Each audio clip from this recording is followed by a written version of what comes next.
This car is named after a man who died doing what he loved, a man who refused to finish second, a man who changed motorsports forever. This is the McLaren Senna. And before I tell you about the 789 horsepower hypercar, I need to tell you about the boy from Brazil who became a legend. I'm Elvis, and I buy and sell the rarest cars on the planet, but this isn't just a car. This is a story about sacrifice, obsession, and what it means to be truly uncompromising. Let's talk about Ayrton Senna. Ayrton Senna da Silva was born on March 21st, 1960 in Sao Paulo, Brazil. Not in a racing family, not in wealth. His father owned a small business and his mother raised 3 kids in a modest neighborhood. But when Ayrton was 4 years old, his dad built him a small go-kart and something clicked. By the time he was 8, Senna was racing. By 13, he was winning. And by 17, he was a karting champion, dominating Brazil's circuits with a level of focus that scared his competitors. His family sacrificed everything to fund his racing. They sold property, they took loans, they believed in him when logic said they shouldn't. And Senna, he didn't waste it. In 1981, Senna left Brazil for England. He had $10,000, a dream, and 0 guarantees. He slept on couches, he worked odd jobs. First, he raced in Formula 4, then Formula 3, destroying the competition. And in 1983, he won the British Formula 3 Championship, winning 12 out of 20 races. Formula 1 teams noticed. In 1984, at 24 years old, Ayrton Senna made his first debut with F1, with a team called Toleman. It was a mid-tier team with a mediocre car. And in only his 6th race, Monaco, in the rain, he started 13th, and he finished 2nd. And he was catching the leader. They just red flagged the race, so they had to stop. The world saw it. This kid from Brazil wasn't just fast, he was something else. Senna bounced between teams, Toleman, Lotus, winning races but never having the right car to win the championship. He was the fastest driver on the grid, but needed the right machine. In 1988, he got it, McLaren. McLaren was the best team in F1, and Senna, he was the best driver. Together, they were unstoppable. In his first season with McLaren, Senna won 8 races, and his first world championship. He won again in 1990 and again in 1991. But it wasn't just about winning. It was about how he won. Ayrton Senna didn't race for money. He didn't race for fame. He raced because he believed that if you weren't giving everything, every ounce of focus, every millisecond of commitment, you were disrespecting the sport. He once said, if you no longer go for the gap that exists, you're no longer a racing driver. That wasn't bravado. That was his religion. Senna believed that racing was about finding the absolute limit and going beyond it.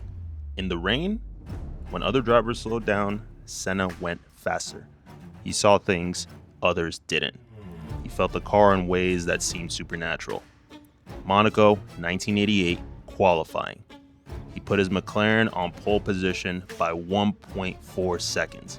In F1, that's an eternity. After the session, he said he didn't remember the lap. He said he was in a trance somewhere else entirely. That's not talent, that's obsession. Senna's biggest rival was Alain Prost, his own teammate at McLaren. Prost was calculated, strategic, smooth. Senna was raw, aggressive, relentless. They hated each other. They crashed into each other. They fought for championships like gladiators.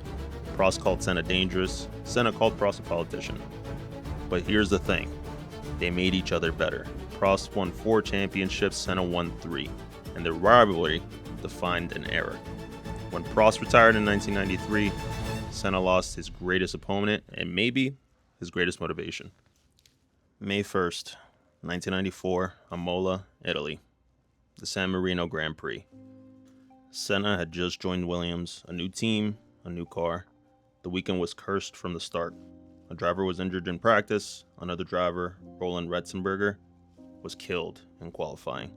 Senna was shaken. He was talking about retiring. He was talking about safety, which already was not like him, but he raced anyways. Lap 7, the Tamburello corner.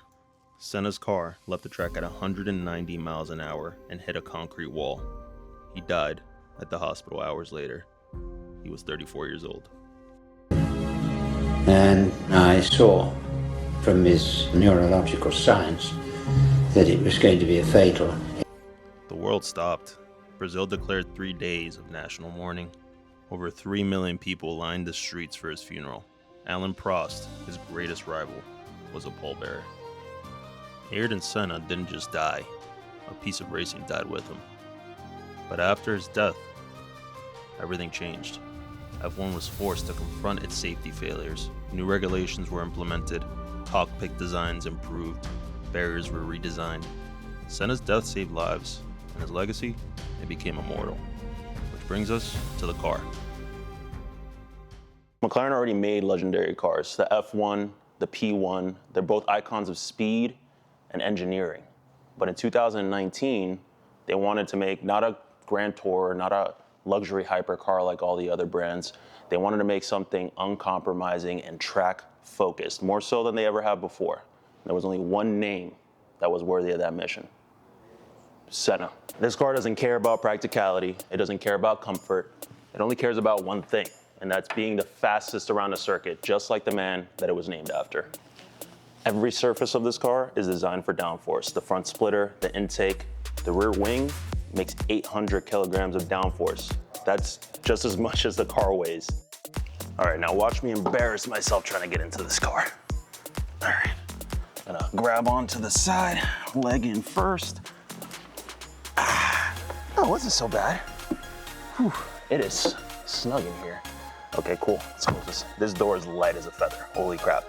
All right, so inside, right, this is kind of like the 720. If you guys have ever been in a 720, this flips up and down. I don't know if it'll let me do it in accessory mode. Yes, it will. You might not catch that from the camera, but I'll get a separate video of that. The infotainment system is optional, less sound deadening. The glass is so thin, paper thin, so you can hear pretty much everything on the outside. And as for windows, there's like barely a window. This is all you get. This is all that goes up and down. The doors, as you can tell, there's not much on there. All the buttons are up here. Even the door latch to open this is up here. So the first time I sat in this car, I didn't know how to get out. So if I want to open the door, I pull this and push out. And that's how I open it. Yeah, cool, I meant to do that. To start the car, the button is also up here. The race mode, also up here. What else? Air conditioning, so the fan is up here, the lock button is up here. Window switches are also up here. The interior is just so race oriented, and that's why they make the screen optional. Like, imagine not having this in here and then flipping the screen down. It's just so racetrack oriented. It's incredible in here. I love it.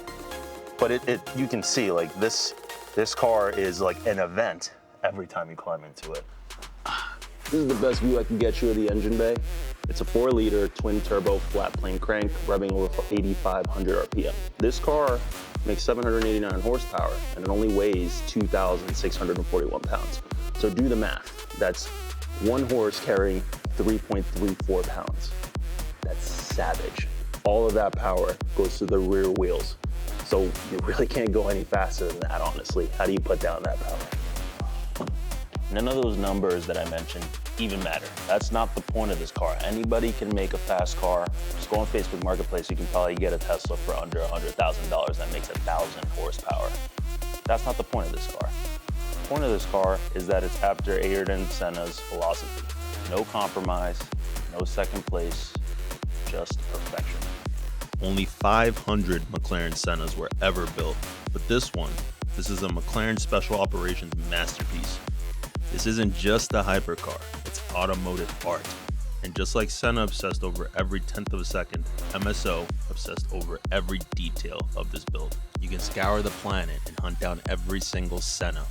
You will not find another one like this. Ayrton Senna said that to be second is to be the first to lose this. He lived that, he died that, and this car, it embodies that. This isn't just a tribute. It's a rolling reminder that greatness requires sacrifice, that perfection demands obsession, and that legends never truly die. They inspire the next generation. My name is Elvis, and my goal is to sell 100 dream cars by the end of 2026, and this McLaren Senna is one of them. That's right, it's sold. Congratulations, Dr. Soleimani. Make sure you take it to the track every once in a while, please. That's where she belongs. If you guys would like to follow my journey, hit subscribe. If you guys want to see more stories just like this one, make sure to drop a comment. And if you guys are ready to own a piece of history, you know exactly where to find me. Now go and chase your gap.